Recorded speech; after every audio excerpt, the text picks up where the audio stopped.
Delhi car வெடிப்பு சம்பவத்தை தொடர்ந்து பாதுகாப்பு தொடர்பான உயர்மட்ட ஆலோசனைக் கூட்டமானது நடைபெற்று வருகிறது. விவரங்களை செய்தியாளர் மாணிக்கம் வழங்க கேட்கலாம். மாணிக்கம், வணக்கம். விவரங்களை சொல்லலாம்.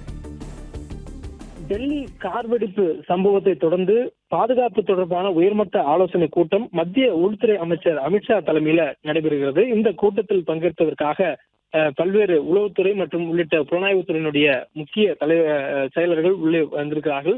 குறிப்பாக டெல்லியில் இருக்கக்கூடிய மத்திய உள்துறை அமைச்சர் அமித்ஷாவுடைய இல்லத்தில் நடைபெறக்கூடிய இந்த கூட்டத்துல உளவுத்துறையினுடைய இயக்குனர், NIA உடைய DGP மற்றும் உள்துறை செயலாளர் உள்ளிட்டவர்கள் பங்கேற்றிருக்கிறார்கள். மேலும் டெல்லி காவல்துறையுடைய காவல் ஆணையரும் ஜம்மு காஷ்மீருடைய DGP உள்ளிட்டவரும் இந்த ஆலோசனை கூட்டத்தில் பங்கேற்றிருக்கிறார்கள். ஜம்மு காஷ்மீருடைய DGP காணொலி வாயிலாக இந்த ஆலோசனை கூட்டத்தில் பங்கேற்பார் என்றும் சொல்லப்பட்டிருக்கிறது. குறிப்பாக இந்த ஆலோசனை கூட்டம் என்பது பாதுகாப்பு தொடர்பானதும் மட்டுமின்றி முழுக்க அடுத்த கட்ட நடவடிக்கை தொடர்பாக ஒரு ராஜாங்க ரீதியிலான ஒரு ஆலோசனை கொடுக்கப்பட இருப்பதாகவும் சொல்லப்பட்டிருக்கிறது.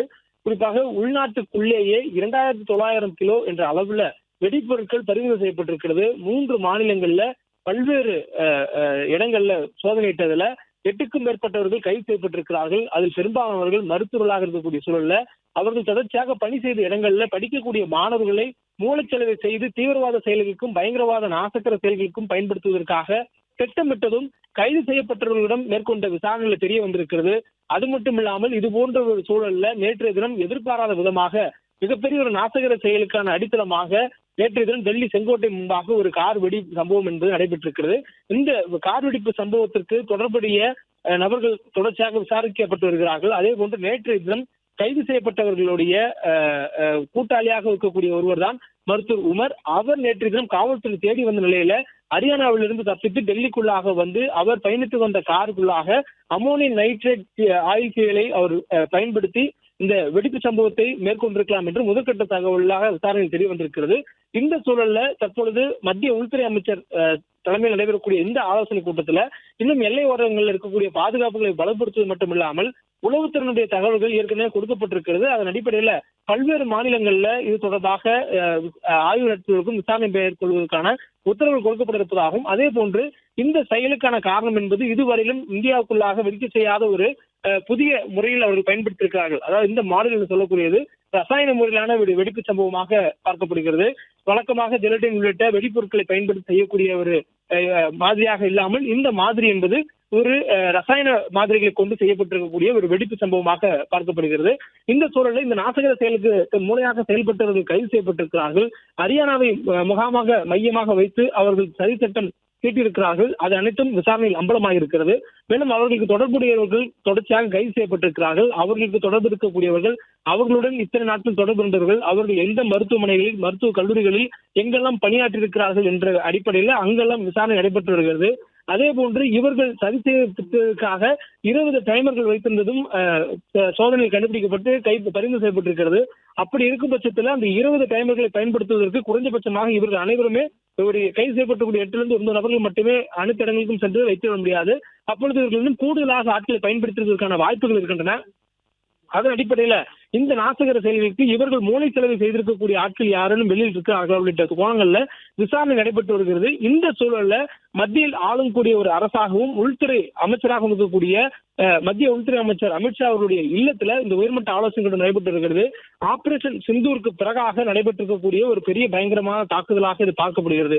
ஏனெனில் முதற்கட்ட விசாரணையில் இந்த கார் வெடிப்பு சம்பவம் என்பது ஒரு நாசகர செயல் சதித்திட்டத்தின் மூலமாக சூசைட் பாம்பராக செயல்பட்டு இந்த நிகழ்வு நடத்தப்பட்டிருக்கலாம் என்று முதற்கட்ட விசாரணையில் தெரிய வந்திருக்கிறது. அப்படி இருக்கக்கூடிய பட்சத்தில் புல்வாமா தாக்குதல், அதனைத் தொடர்ந்து இவர்கள் நடத்திய தாக்குதல் எல்லாம் கருத்தில் கொண்டு பயங்கரவாதத்துக்கு ஒரு முற்றுப்புள்ளி வைக்கும் விதமாக இந்தியா தீர்க்கமாக எடுத்த ஒரு நடவடிக்கை தான் ஆபரேஷன் சிந்தூர். அதனோடு நிகழாமல் ஆபரேஷன் சிந்தூர் என்பது தொடர்ந்து இந்தியாவை மட்டுமல்ல பயங்கரவாதத்தை வேரூன்றி இருக்கக்கூடிய இடத்துக்கு தேடி அளிக்கக்கூடிய செயல்களில் இந்தியா ஈடுபடும் என மத்திய உள்துறை அமைச்சர், பாதுகாப்புத்துறை அமைச்சர், பிரதமர் நரேந்திர மோடி உள்ளிட்டவர்களாம் தெரிவித்திருந்த போதுல அந்த ஆபரேஷன் சிந்தூரை தொடர்ந்து பல்வேறு ஆபரேஷன்களை உளவுத்துறை மூலமாக அவர்கள் கொடுக்கக்கூடிய தகவல் அடிப்படையில இந்திய ராணுவம் உள்ளிட்ட புலனாய்வு அமைப்புகள் மேற்கொண்டிருந்தாங்க. அதன் அடிப்படையில் காஷ்மீர்ல பல்வேறு இடங்கள் நடத்தப்பட்டதுல ஆபரேஷன் சிந்தூரை தொடர்ந்து அடுத்த 15 நாட்களுக்குள்ளாக 2 தீவிரவாதிகள் அவர்கள் சுட்டு வீழ்த்தப்பட்டார்கள். அவருடைய முகாம்கள் கண்டறியப்பட்டிருந்தது. அவர்கள் சதித்திட்டம் தீட்டுவதற்காக வைத்திருந்த சதி திட்டங்கள் எல்லாம் கண்டுபிடிக்கப்பட்டு முறியடிக்கப்பட்டன. இதுபோல் என்ற ஒரு சூழல்ல தொடர்ச்சியாக எல்லை ஓரங்களில் பாதுகாப்புகளை வலுப்படுத்துவதற்கான பணிகளிலும் இந்திய அரசு ஈடுபட்டிருந்தது.